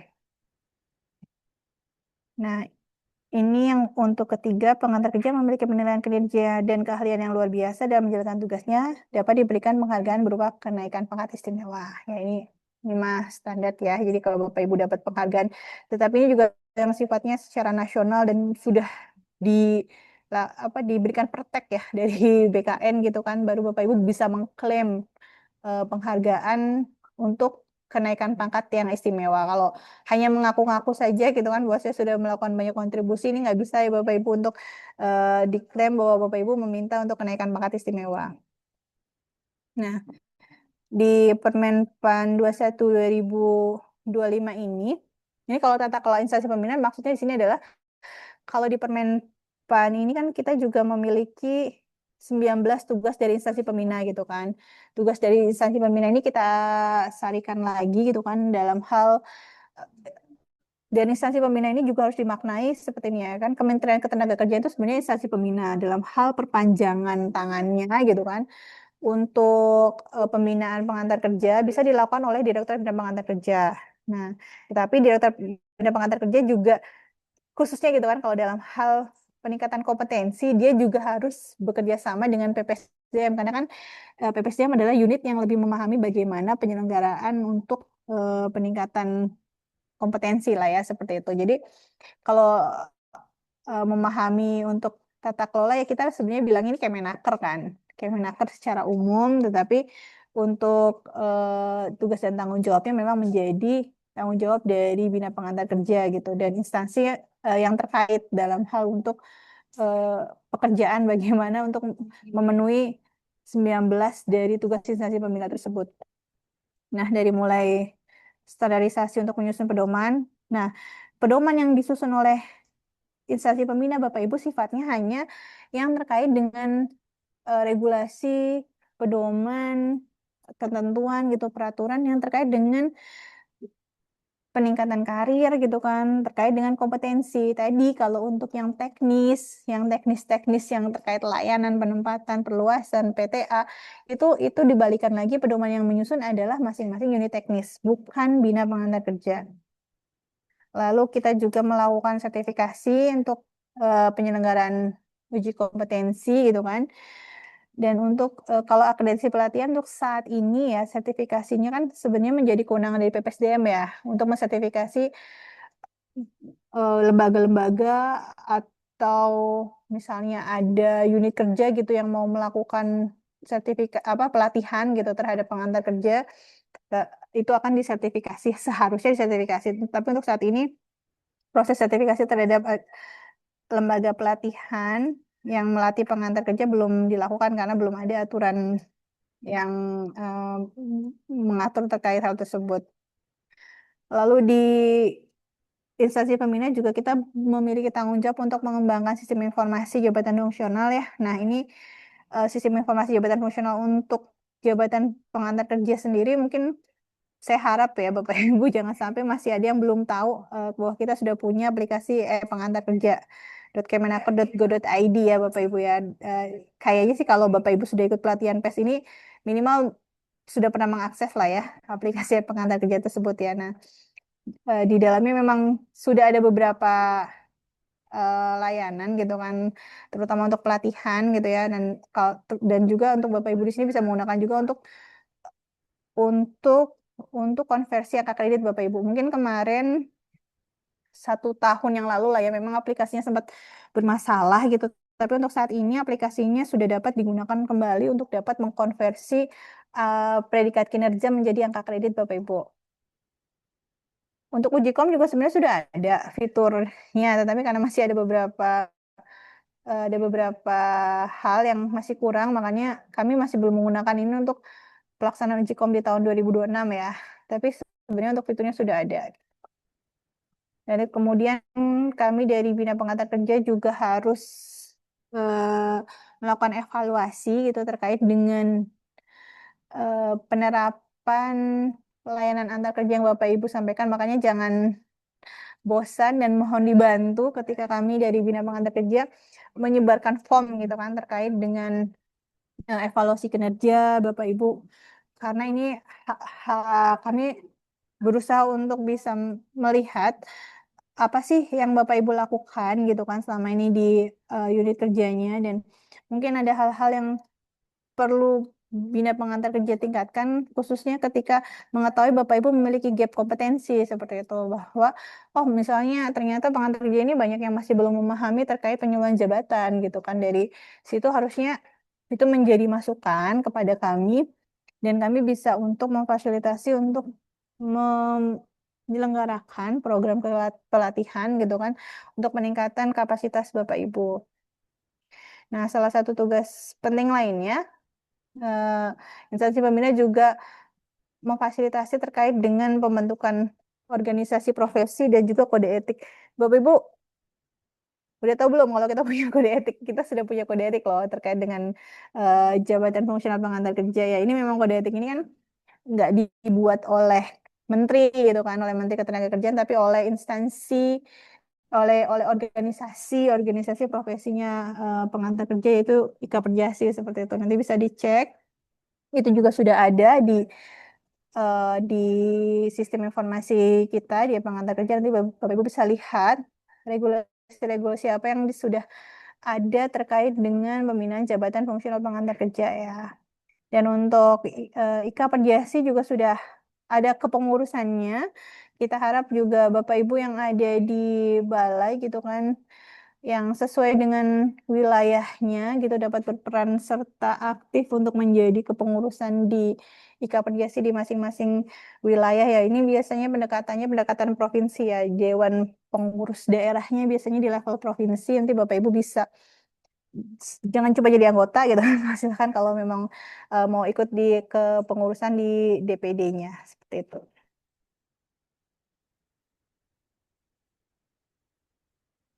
Nah, ini permennya nanti kalau ini juga sudah ada Bapak Ibu kalau Bapak Ibu mau mendapatkan silakan lihat di pengantar kerja yang sudah kami taruh juga di situ. Nah, ini oke. Oke, mungkin sekian paparan yang dapat saya sampaikan. Apabila Bapak Ibu masih ada hal-hal yang ingin diketahui lebih lanjut, dikonfirmasikan. Ayo kita diskusi. Silahkan Bapak Ibu, saya kembalikan ke Mas Purwo. Terima kasih Mas Purwo. Baik, terima kasih Bu Intan untuk sesi penyampaian materinya. Bapak Ibu boleh berikan applause secara virtual kepada pemateri kita, Bu Intan, yang telah menyampaikan materinya. Terima kasih Ibu. Oke, Bapak Ibu, sekarang selanjutnya kita akan sesi diskusi, atau mungkin Bapak Ibu jika ingin bertanya dipersilakan. Saya akan membuka untuk 3 orang pertanyaan terlebih dahulu ya. Ingin bertanya atau ingin diskusi dipersilakan.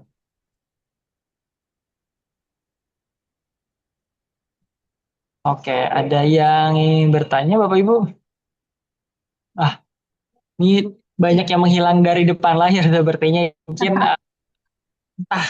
sudah insya Allah memahami ya Bu Intan ya, atau juga Iya. masih banyak pertanyaan juga nih yang belum terjawab. Ya, dan saya nggak akan menerima ini kok pertanyaan secara pribadi nggak akan terima lagi sih. Pertanyaan hanya dilakukan melalui forum ini ya Bapak Ibu ya. Nanti Nah, kalau ada yang mau japri aku nggak jawab. oke, ada yang bertanya silakan dari Ibu Andi Asnianti ya dari Bantaeng. Oke, BPPH Bantaeng. Dipersilakan Ibu. Iya. Oke, baik Mbak Intan. Assalamualaikum warahmatullahi wabarakatuh. Salam Izin warahmatullahi Mas, wabarakatuh Ibu. suara saya kedengaran nggak? Terdengar jelas Ibu. Oke, baik. Baik Mbak, izin bertanya. Saya kan ada panggilan untuk pelatihan pengawas PKP. Heeh. Cuman kemarin itu karena kan di balai juga selain sebagai pengantar kerja, saya juga sebagai subkor pemberdayaan. Mungkin karena itu dan sudah tahun keempat ini awalnya di penyelenggara sehingga ada panggilan untuk Latim sementara berlangsung ini anunya pelaksanaannya.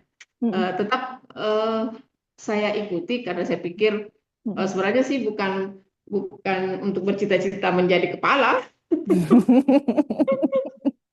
cuman karena saya pikir mungkin ilmunya bisa saya terapkan selain menjadi pengantar kerja. Eh, yang saya mau tanyakan, Mbak, sertifikatnya nanti bisa enggak maksudnya menambah angka kredit untuk Japung pengantar kerja? Kalau terkait ini Mbak di pengantar kerja, saya bisa komunikasi dengan siapa ya? Soalnya saya kan ada pengajuan SKP 2023. Terus itu saya mau masukkan SKP selanjutnya, menunggu verifikasi di situ. Terus nggak bisa mengupload lagi untuk SKP yang selanjutnya. Seperti itu Mbak. Itu saja mungkin. Terima kasih Mbak Intan. Assalamualaikum. Waalaikumsalam warahmatullahi wabarakatuh. Masih ada Mbak. Sorry. Masih ada. Kayaknya pernah saya tanyakan secara pribadi ini Mbak Intan terkait di pangkat saya yang 3D kemarin itu masuk ke pengantar kerja. Terus kan saya sudah S2 sebelumnya. Sebelum masuk ke Japung pengantar kerja. Terus saya tanyakan ke Mas Fajar, kalau saya tidak salah, katanya sudah tidak bisa diklaim karena sudah lewat, sudah ini. Itu saja mungkin Mbak Intan. Terima kasih. Assalamualaikum warahmatullahi Waalaikumsalam wabarakatuh. warahmatullahi wabarakatuh Ibu. Waalaikumsalam warahmatullahi wabarakatuh. Terima kasih Bu Andi. Silakan Ibu sambil menunggu pertanyaan lainnya dari peserta yang lain boleh dijawab terlebih dahulu. Bapak Ibu dipersilakan ya jika yang bertanya via chat atau langsung. Oke, baik. Terima kasih Bu Asniati atas pertanyaannya. Jadi Bu Asnianti, yang pertama terkait dengan tadi, apakah bisa mengikuti pelatihan gitu ya, nggak dilihat dengan tugas teknis pengantar kerja. Sebenarnya kan tadi untuk pengembangan kompetensi itu kan ada 3 ya Bu. Untuk pengembangan kompetensi itu bisa dari sisi teknis, bisa dari manajerial, dan bisa jadi dari sosial kultural. Nah, kalau untuk diklat kita dulu sebutnya diklat 4 gitu ya, diklat pengawas itu Iya, tim itu kan 4. dia kan akan meningkatkan kapasitas ibu dalam hal manajerial gitu, dan itu saya sangat support ibu harus ikut kalau ada kesempatan itu gitu, karena ya untuk jabatan fungsional saat ini bukan dituntut juga memiliki kemampuan manajerial, karena kan ya tiba-tiba kita diamanahi untuk menjadi ketua tim, wakil ketua tim gitu. Dan betul kata Ibu, walaupun Ibu nggak bercita-cita jadi kepala balai gitu kan, tetapi memang karir karir kita tuh bisa zigzag gitu kan. Bisa loh kita jadi misalnya fungsional gitu kan, kalau pangkat dan golongannya sudah memenuhi gitu untuk menjadi kepala balai itu sangat memungkinkan, dan itu memang memang jalur karir yang masih eh, bisa untuk dilakukan oleh pengantar kerja. Bahkan sebenarnya jabatan fungsional bisa juga menjadi strategi gitu kan. Kalau apalagi kalau zaman dulu gitu kan, dia cepetin dulu nih naik pangkat gitu kan. Kalau naik pangkatnya udah cepet kan, kalau kebutuhan untuk struktural itu kan dia ada pangkat dan golongan tertentu yang harus dipenuhi gitu. Kalau misalnya tadi mau jadi kepala balai kan minimal 3D lah gitu kan, atau kepala balai besar minimal kan 4A gitu kan. Kalau misalnya untuk mempercepat terus jadi jabatan fungsional juga itu ada yang menggunakan strategi seperti itu, Bu. Tapi pada prinsipnya nggak ada masalah, Bu. Silahkan diikuti, ataupun teman-teman lain yang punya kesempatan nanti untuk diklat PIM 4, PIM 3 gitu, atau bahkan nanti PIM 2 gitu. Kalau memang punya kesempatan itu ya silahkan untuk diikuti. Nah, tetapi menjadi pertanyaan, apakah ini menambah angka kredit? Tentu tidak menambah angka kredit. Nggak menambah angka kredit. Karena tadi menambah Itu angka kredit di pertanyaannya, luar. Mbak. Tentu tidak menambah, Ibu, tidak menambah. Karena untuk penambahan angka kredit itu tadi hanya bisa dari dua. Yang pertama dari peningkatan pendidikan. Tadi Ibu sampaikan sudah S2, berarti kalau mau nambah angka kredit dari pendidikan, Ibu harus S3, seperti itu.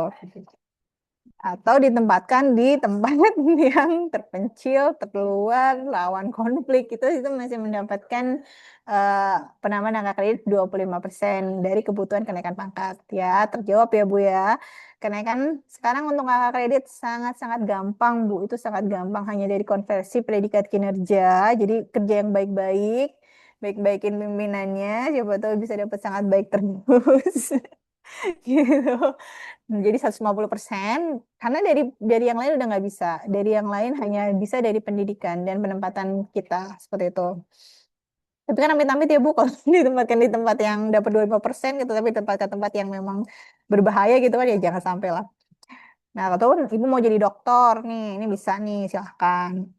Lalu untuk selanjutnya, kalau mau berkonsultasi terkait dengan eh, apapun sih Bu sebenarnya, tapi kalau Ibu kan ini mau terkait dengan angka kredit gitu ya. Ini sekarang itu di pengantar kerja Bu, itu kan teman-teman kalau buka pengantar kerja sekarang di situ bisa kelihatan ya, di situ udah ada, kalau Bapak Ibu mau menghubungi kami gitu kan, Bapak Ibu bisa tuh ada icon yang bisa Bapak Ibu klik. Lalu Bapak Ibu nanti bisa langsung chat kepada admin gitu untuk menanyakan terkait dengan apapun gitu. Misalnya Bu Asniandi mau nanya terkait sama aplikasi juga bisa. Ini kami udah sematkan Ibu. Semoga bisa dimanfaatkan sama teman-teman ya. Di aplikasi pengantar kerja sekarang udah kami tambahkan nih. Kalau Bapak Ibu mau WA langsung sama admin menanyakan terkait dengan aplikasi, uji kompetensi, pendaftaran pelatihan, ini silahkan langsung klik WA ini saja, nanti akan kami bantu untuk menjelaskan terkait dengan apa kebutuhan Bapak Ibu. Nah, balik lagi sih Bu, tapi kalau untuk aplikasi pengantar kerja, karena saya tahu ya, saya jawab sekalian. Nah, ini untuk aplikasi pengantar kerja yang terkait dengan pengajuan SKP 2023. Nah, sekarang ini kan tim penilai itu sifatnya ke unit kerja masing-masing ya, Bu Asni. Jadi ketika Bu Asni mengajukan penilaian SKP, sudah dipastikan apakah sudah ada tim penilai di tempat Ibu yang sudah juga masuk ke pengantar kerja. Nah, dalam hal untuk melakukan konversi angka kredit, kan ada 3 aktor tuh yang berperan di situ. Yang satu pengantar kerja, yang dua sekretariatnya gitu kan, bisa dari orang TU gitu kan. Yang ketiga adalah pejabat penilai kinerja, yang dalam hal ini adalah mungkin kita langsung ke kepala balai gitu ya Bu ya. Nah itu dia harus masuk ke pengantar kerja seperti itu. Karena misalnya nih Ibu ngajuin, kan Ibu kan sudah memilihnya BPPV Bantaeng gitu. Nah itu kan masuknya ke rumahnya BPPV Bantaeng, yang bisa masuk akses BPPV Bantaeng yang tadi hanya Ibu, lalu juga kemudian sekretariatnya, dan juga kepala kepala balainya gitu. Jadi kalau selama di BPPV Bantaeng Kasubag TU ataupun bagian kepegawaiannya belum pernah mengakses pengantar kerja dan belum menjadi sekretariat tim penilai, ya pengajuan Ibu akan misalnya nggak akan ada yang nggak akan ada yang proses seperti itu, Bu. Nah, kemudian nanti kalau boro-boro gitu kan, belum ada sekretariatnya, terus apa namanya, pejabat penilainya atau kepala balainya pun belum kita jadikan sebagai pejabat penilai, ya dia belum bisa menilai dan belum bisa memproses. Jadi kalau memang mau menggunakan aplikasi pengantar kerja, nanti boleh Bapak Ibu nanti kalau ataupun Bu Asni mau ada sesi kita pendalaman ya terkait penggunaan aplikasi, kita ajarin dari mulai mengupload gitu. Mengupload gampang ya, kalau kita kan kalau udah di aplikasi kan tinggal kita upload aja. Nah, masalahnya kita lupa nih, berarti kan setelah diupload terus diproses. Yang prosesnya selanjutnya dari Bu Afi adalah si sekretariat. Nah, setelah sekretariat harus diproses oleh pejabat penilai seperti itu. Nah, ini yang kita lupa, peran ini juga memang harus masuk ke pengantar kerja seperti itu. Tapi nanti kalau misalnya memang Ibu mau menggunakan, akan kami bantu, Bu. Nanti kami bantu bagaimana cara mengoperasikannya, bagaimana cara untuk ada peran sekretariat, ada peran pejabat penilai sampai nanti keluar angka kredit, dokumen angka kredit gitu. Nah, sekarang untuk saat ini ya, ini juga tadi saya lupa jelasin lagi terkait dengan dokumen penilaian angka kredit gitu ya. Kalau dulu mungkin Bapak Ibu yang lama kan, kalau setiap tahun kita melakukan penilaian akan keluar namanya penetapan angka kredit gitu ya. Nah, untuk saat ini penetapan angka kredit, dokumen penetapan saat ini tuh kalau kita melakukan konversi yang keluar itu ada 3 dokumen. Dokumen konversi yang tadi dari predikat misalnya baik gitu kan, kita jadi nilai 25 itu namanya dokumen konversi. Lalu dokumen akumulasi gitu kan, yang nanti itu sebagai kontrol dari setiap tahun nilai angka kredit kita berapa ditambah di situ. Lalu yang terakhir adalah dokumen penetapan angka kredit. Nah, kalau kita belum cukup nilainya untuk naik pangkat jabatan, setiap kita melakukan konversi setiap tahunnya, yang keluar hanya 2, dokumen akumulasi sama dokumen konversi. Nah, tidak perlu ataupun tidak akan keluar dokumen PAK-nya. Dokumen PAK hanya keluar ketika nanti memang terdeteksi nilainya sudah cukup untuk nilainya naik pangkat maupun naik jabatan gitu Bapak Ibu. Jadi jangan setiap tahun ataupun kalau yang dibikin secara manual gitu ya, jangan setiap tahun bikin 3 dokumen, cukup 2 dokumen konversi dan akumulasi. Nah, pas dilihat nih, oh nilainya udah cukup nih untuk naik pangkat, misalnya dari ahli muda 3C ke 3D sudah 100, nah itu baru dibikin dokumen PAK-nya gitu, nggak perlu setiap tahun. Nah, terus untuk pertanyaan yang ketiga, pangkatnya sudah 3D. Dan Bu Asni dulu penyetaraan kan ya, Bu? Pindah jabatan apa? Perpindahan jabatannya karena penyetaraan atau karena uji kompetensi? Hukum Mbak, hukum Uji dari jabatan kompetensinya pelaksana uji kompetensinya 2023. tahun berapa? 2023. 2023. Hmm. Ya. Untuk dokumen ijazahnya sudah pernah dipergunakan sebelumnya, Bu, untuk mengurus kenaikan, misalnya pengurusan kenaikan pangkat atau apa enggak? Belum. Belum Mbak. Nah, kalau belum, ini sebenarnya masih bisa diklaim sih, Bu.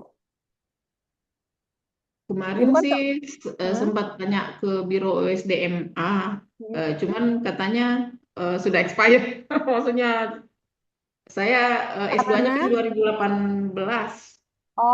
karena Heeh. 2018 lalu lulus S2-nya 2018 gitu ya, Bu ya. Iya. Heeh. 2018 sedangkan jadi JF-nya adalah 2023. 2023, iya. Nah, ini memang gini Bapak Ibu, kalau angka kredit yang bisa diklaim adalah ketika Bapak Ibu sudah sudah menjadi fungsional gitu sih Bapak Ibu. Baru S2.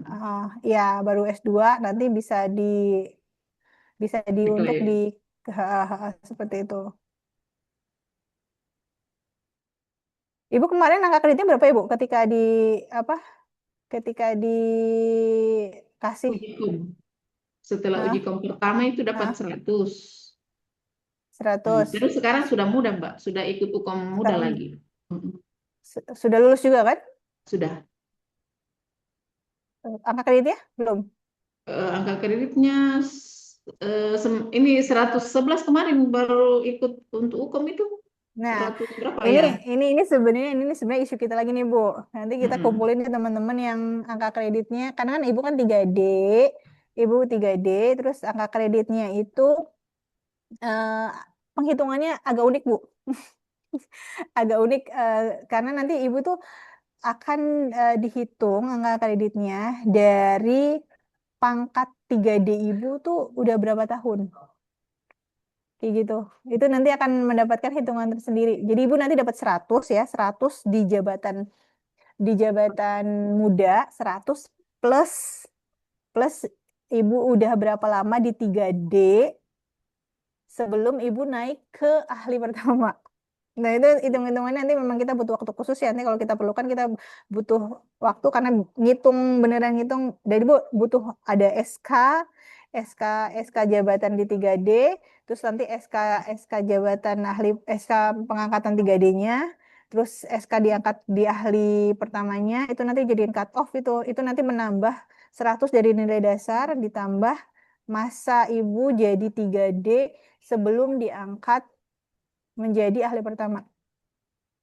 Oke, Itu baik, Bu. buat tambahan Ibu nilainya berapa. Jadi yang 110 itu 110 kemarin itu nilai Ibu sebagai ahli pertama.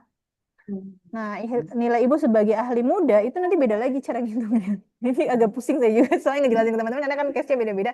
Karena harus ada dokumen tadi pangkat 3D sama dokumen apa namanya pengangkatan pertamanya bulan apa gitu harus ngitung seperti itu. Nanti kita bisa bikin ini lagi lah forum lagi. Oke, baik, Mbak. Makasih, Mbak Intan. Sama-sama Ibu. Ada lagi nggak Mas Purwo? Itu udah pada jelas sih kayaknya. Ya Ibu, tadi sangat komprehensif banget ya Bu, gimana untuk angka kredit dan juga jalur ininya karirnya. Oke, baik Bapak Ibu, apakah ada yang ingin bertanya? Oke, ada yang bertanya Ibu dari kolom chat ya. Saya izin bacakan dari Ibu Lina Rahma BPPV Medan ya Bu. Izin bertanya Ibu, kami baru ikut ujian alih ke jabatan pengantar kerja pada tahun 2025 dan SK pengantar kerja alih pertama kami terima di bulan Desember dengan golongan 3D dan angka kredit 100. Kami berencana mengajukan uji kom lagi di tahun 2027 untuk menjadi ahli pertama. Kira-kira bagaimana tanggapan Ibu terkait ini? Ya, Em, ini kasusnya Bu Lina sama Bu Asni nih. Nah, ini kan saya harus cek ya, Bu. Saya juga nggak mau asal nebak gitu kan. Dokumen yang akan dibutuhkan yang pertama adalah SK pengangkatan 3D. Jadi Bu Lina diangkat 3D itu tahun berapa? Sudah berapa lama di 3D sampai dengan Bu Lina diangkat menjadi ahli pertama. Nah, itu nanti bisa dihitung tuh rentang waktunya. Misalnya 3D-nya diangkatnya dulu agak-agak blank ya. Tapi saya ada hitungannya sih, ada hitungannya nanti coba kalau itu saya kirim aja ya. Saya kirim hitungan untuk simulasinya. Nanti kalau kita memungkinkan gitu kita adakan forum untuk benar-benar menghitung cara penghitungan untuk kasus ini. Nah, ini kalau 2027 apakah sudah cukup atau enggak? Nanti balik lagi Bu ngelihat cara penghitungannya. Soalnya tadi saya nggak siapin ini ya, nggak siapin dokumennya ya sebenarnya ada, cuman takut ini sebentar. Kalau nanti saya kirim aja ya melalui panitia, nanti Bapak Ibu bisa pelajari. Nanti kalau ada yang nggak jelas, Bapak Ibu bisa tanyakan lagi ke saya gitu ya. Nanti dokumen yang dibutuhkan tadi 3D-nya, kapan pengangkatan pertama, terus nanti pengangkatan pertama ahli pertama itu sebagai cut off ya. Lalu SKP, SKP selama kemarin 3D sebelum ahli pertama. Nah, itu tuh dikonversikan, tuh bisa. Kayak gitu. Jumlahnya berapa akan kembali lagi sudah berapa lama Bapak Ibu di 3D. Tapi nanti sudah kalau yang 3D dia ada nilai dasar jabatannya kan 100 gitu kan. Jadi nanti 100 plus nilai selama dia di 3D sebelum ahli pertama. Itu dikonversikan dapatnya predikatnya sebelumnya itu apa. Nanti Mas Bro tolong tagih saya kalau yang untuk hitungan angka kredit ini yang untuk disampaikan kepada Bu Asni maupun kepada Bu Lina. Oke, nggak apa-apa Bu. Nanti akan kami teruskan untuk ke grup pesertanya. Oke, Bapak Ibu, ada lagi pertanyaannya karena mengingat waktu sudah pukul 11 Ibu Intan akan selesai juga sesinya dan kita masih ada proses. Apakah Bapak Ibu ada yang ingin bertanya lagi atau diskusi untuk satu orang lagi? Kalau tidak ada, kita akan ke sesi selanjutnya, yaitu sesi post-test ya Bapak Ibu ya. Hitung ya. Satu, dua, tiga. Oke, tidak ada Ibu Intan, sepertinya sudah cukup terjelaskan karena memang tadi juga materi banyak banget ya, bagaimana tentang pengalihan jabatan, lalu penghitungan angka kredit, lalu juga eh, tentang bagaimana membina IKA pengantar kerja itu sendiri ya Bapak Ibu ya, dan bagaimana mengembangkan tadi kompetensi di luar dari kami Direktur Pengantar Kerja. Jadi Bapak Ibu pengantar kerja bisa untuk di luar eh, kegiatan yang kami sediakan. Oke, sekali lagi saya ucapkan terima kasih kepada Bu Intan selaku pemateri pada kesempatan kali ini. Boleh Bapak Ibu berikan aplaus secara virtual. Terima kasih Bu Intan untuk kesempatannya, untuk sesinya.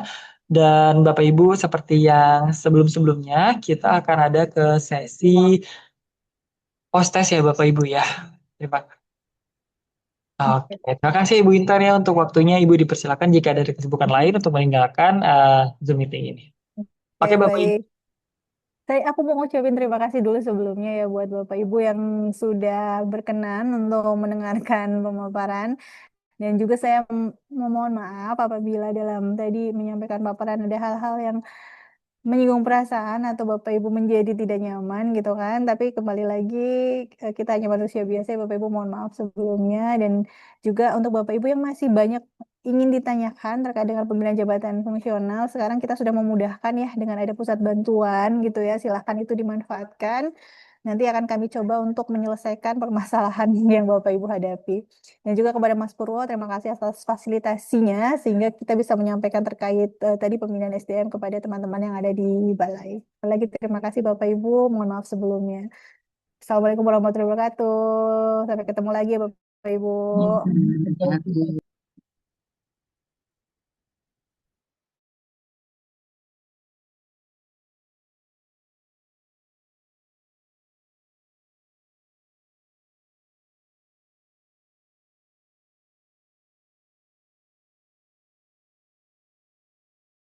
Oke, baik Bapak Ibu, ini adalah link mengerjakan post-test. Untuk Bapak Ibu, kita sudah di akhir sesi untuk kegiatan ini.